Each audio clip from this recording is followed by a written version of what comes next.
transmission of this virus is direct or indirect. It is not an aerosol, airborne virus, so you're not going to get it from walking through a room.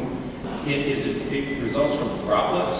So if somebody coughs, it will travel up to 3 feet, and the gravity will do its thing and pull it down to a surface. What we're trying to do is get people to wash their hands, use hand sanitizers, etc. The big issue about social events is the following. If we were to design a way to transmit the event, it would be along these lines. To transmit the virus, we would do something like this. We would bring together 200 people. We would put them into a small room. We would provide them with alcohol so that after a certain amount of consumption, the motor functioning of their facial muscles might be slightly impaired, so that when they're talking, small amounts of spit might come out of their mouth. And then we would play loud music, so they had to lean in to each other's and ask questions like, "What's your major?" And then those same people, you would have some of them sharing cups, funnels, smokes, or chapsticks. And then at the end of the night, some of them would hook up. So in a strange sense, H1N1 is in a way a sexually transmitted infection, potentially. You would wait 1 to 4 days and boom, you would have a number of these individuals coming down with the infection. Now, I say this somewhat facetiously, but actually that's actually a fairly accurate description of how the virus can be transmitted.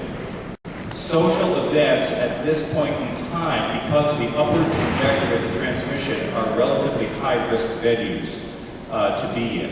And so we find that the IFC resolution calling for a moratorium on social events to be approved.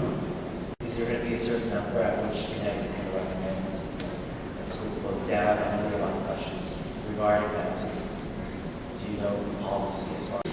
There is no set protocol that says when we reach this number, X or Y or Z will occur in terms of closing down the university. It really depends on a combination of things. How widespread it is, how many staff and faculty are affected versus students, what is the severity of the illness. There are a number of contingencies, and there is a response team of university administrators that are monitoring the situation on a daily basis and will make decisions as the events unfold on the ground. So I can't give you a definitive answer, but all of those possibilities are being considered about what kind of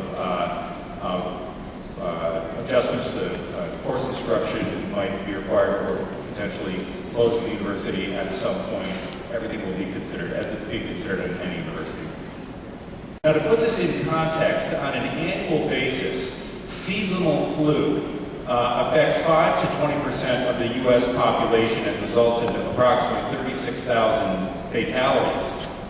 We don't hear about that too much because most often those deaths occur among elderly individuals, often in nursing homes, institutional settings.